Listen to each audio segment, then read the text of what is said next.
ರಾಜ್ಯದಲ್ಲಿ ಸದ್ಯ ಗ್ಯಾರಂಟಿಗಳಿದ್ದೇ ಹವ. ಆದರೆ ಈ ಗ್ಯಾರಂಟಿಗಳ ಅಬ್ಬರದ ನಡುವೆ ರಾಜ್ಯ ಕಟ್ಟುವ ಗುತ್ತಿಗೆದಾರರು ಮಾತ್ರ ಸಂಕಷ್ಟಕ್ಕೆ ಸಿಲುಕಿದ್ದಾರೆ. ಕೈಯಲ್ಲಿ ಕೆಲಸ ಇದೆ, ಆದರೆ ಜೇಬಿನಲ್ಲಿ ಬಿಡಿಗಾಸಿಲ್ಲ. ಕಳೆದ 3 ವರ್ಷಗಳಿಂದ ಮಾಡಿದ ಕೆಲಸಕ್ಕೆ ಕೂಲಿ ಸಿಗದೆ ಸುಮಾರು 1.5 ಲಕ್ಷ ಗುತ್ತಿಗೆದಾರರು ಇಂದು ಬೀದಿಗೆ ಬಂದು ನಿಂತಿದ್ದಾರೆ. ಒಂದಲ್ಲ ಎರಡಲ್ಲ ಬರೋಬ್ಬರಿ 37,370 ಕೋಟಿ ರೂಪಾಯಿ. ಇದು ರಾಜ್ಯ ಸರ್ಕಾರ ಗುತ್ತಿಗೆದಾರರಿಗೆ ಬಾಕಿ ಉಳಿಸಿಕೊಂಡಿರುವ ಬೃಹತ್ ಮೊತ್ತ. 2021ರಿಂದ ಈವರೆಗೂ ಬಿಲ್ ಪಾವತಿಯಾಗದೆ ಸಣ್ಣ ಗುತ್ತಿಗೆದಾರರು ಆತ್ಮಹತ್ಯೆಯ ಹಾದಿಯನ್ನು ಹಿಡಿದಿದ್ದಾರೆ.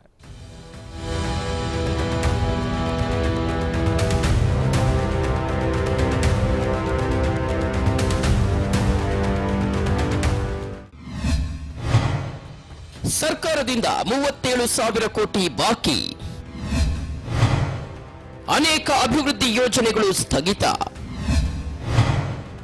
ಸಾಲು ಪ್ರತಿಭಟನೆ ನಡುವೆ ಗುತ್ತಿಗೆದಾರರಿಂದ ಎಚ್ಚರಿಕೆ. ಕರ್ನಾಟಕದಲ್ಲಿ ಗುತ್ತಿಗೆದಾರರ ಬಾಕಿ ಬಿಲ್ ಪಾವತಿ ವಿಷಯವು ಪ್ರಸ್ತುತ ತೀವ್ರ ಚರ್ಚೆಯಲ್ಲಿದ್ದು, ರಾಜ್ಯದ ವಿವಿಧ ಇಲಾಖೆಗಳಲ್ಲಿ ಗುತ್ತಿಗೆದಾರರಿಗೆ ಅಂದಾಜು 37,000 ಕೋಟಿಗೂ ಅಧಿಕ ಹಣ ಪಾವತಿಯಾಗಬೇಕಿದೆ. ಇದರಲ್ಲಿ ಪ್ರಮುಖವಾಗಿ ಜಲಸಂಪನ್ಮೂಲ ಇಲಾಖೆಗೆ ಸೇರಿದ 13,000 ಕೋಟಿ ರೂಪಾಯಿನಷ್ಟು ಸರ್ಕಾರ ಬಾಕಿ ಉಳಿಸಿಕೊಂಡಿದ್ದು, ಜಲಸಂಪನ್ಮೂಲ ಇಲಾಖೆಗೆ ಸೇರಿದ ಸಾಕಷ್ಟು ಕಾಮಗಾರಿಗಳು ಅರ್ಧದಲ್ಲೇ ನಿಂತು ಹೋಗಿದೆ.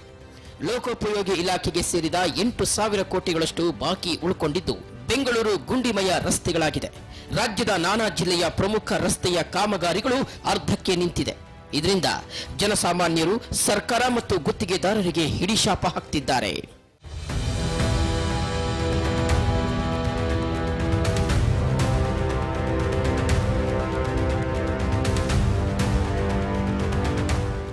ಗುತ್ತಿಗೆದಾರರ ಸಂಘವು ತಮ್ಮ ಕಾಮಗಾರಿಗಳಿಗೆ ಅನುಮೋದನೆಯಾಗಿರುವ ಬಾಕಿ ಹಣವನ್ನ ಬಿಡುಗಡೆ ಮಾಡುವಂತೆ ಹಲವಾರು ಬಾರಿ ಸರ್ಕಾರಕ್ಕೆ ಮನವಿ ಮಾಡಿದ್ರು.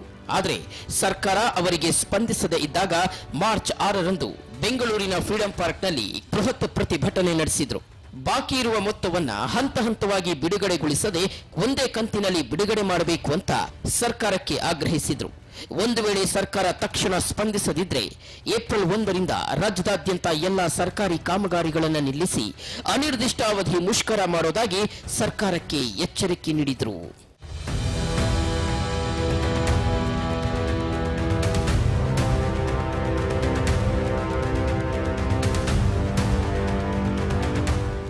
ಸರ್ಕಾರ ಗುತ್ತಿಗೆದಾರರ 37,000 ಕೋಟಿ ರೂಪಾಯಿಗಳಷ್ಟು ಬಾಕಿ ಉಳಿಸಿಕೊಂಡಿದ್ದು, ಲೋಕೋಪಯೋಗಿ ಇಲಾಖೆ 8,320 ಕೋಟಿ, ಆರ್ಡಿಪಿಆರ್ 3,800 ಕೋಟಿ, ಸಣ್ಣ ನೀರಾವರಿ ಇಲಾಖೆ 3,000 ಕೋಟಿ, ನಗರಾಭಿವೃದ್ಧಿ ಇಲಾಖೆ 2,000 ಕೋಟಿ, ವಸತಿ ಮತ್ತು ವಕ್ಫ್ ಇಲಾಖೆ 2,600 ಕೋಟಿ, ಕಾರ್ಮಿಕ ಇಲಾಖೆ 2,000 ಕೋಟಿ, ಗ್ರೇಟರ್ ಬೆಂಗಳೂರು ಪ್ರಾಧಿಕಾರ 2,600 ಕೋಟಿ ರೂಪಾಯಿ ಸೇರಿದಂತೆ ಒಟ್ಟಾರೆಯಾಗಿ 37,370 ಕೋಟಿ ರೂಪಾಯಿಗಳಷ್ಟು ಸರ್ಕಾರ ಬಾಕಿ ಉಳಿಸಿಕೊಂಡಿದೆ.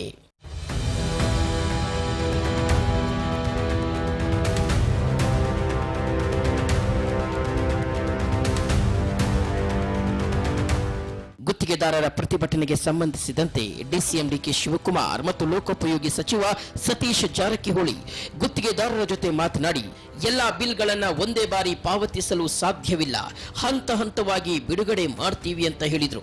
ಮತ್ತೊಂದೆಡೆ ಹಣದ ಕೊರತೆ ನೀಗಿಸಲು ಸುಮಾರು 50,000 ಕೋಟಿ ರೂಪಾಯಿ ಮೌಲ್ಯದ ಬಾಂಡ್ಗಳನ್ನು ಹೊರಡಿಸಲು ಸರ್ಕಾರ ಚಿಂತನೆ ನಡೆಸುತ್ತಿದೆ.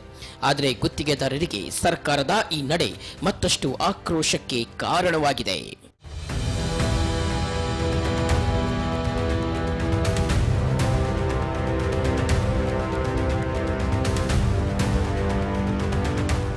ಒಟ್ಟಾರೆ ಸರ್ಕಾರ 37,000 ಕೋಟಿ ರೂಪಾಯಿ ಬಾಕಿ ಉಳಿಸಿಕೊಂಡಿರೋದ್ರಿಂದ ಹಲವಾರು ಕಾಮಗಾರಿಗಳು ಅರ್ಧದಲ್ಲೇ ನಿಂತು ನೀರಾಗಿದ್ದು, ಸಾರ್ವಜನಿಕರು ಇದರಿಂದ ಸಮಸ್ಯೆಗಳನ್ನು ಎದುರಿಸುತ್ತಿದ್ದಾರೆ. ಸರ್ಕಾರ ಮತ್ತು ಗುತ್ತಿಗೆದಾರರ ಮೇಲೆ ಆಕ್ರೋಶ ವ್ಯಕ್ತಪಡಿಸುತ್ತಿದ್ದಾರೆ. ಸರ್ಕಾರ ಇನ್ನಾದರೂ ಎಚ್ಚೆತ್ತುಕೊಂಡು ಗುತ್ತಿಗೆದಾರರ ಹಣ ಬಿಡುಗಡೆ ಮಾಡಿ ಕಾಮಗಾರಿಗಳನ್ನು ಪೂರ್ಣಗೊಳಿಸುತ್ತಾ ಅನ್ನೋದನ್ನ ಕಾದು ನೋಡಬೇಕು.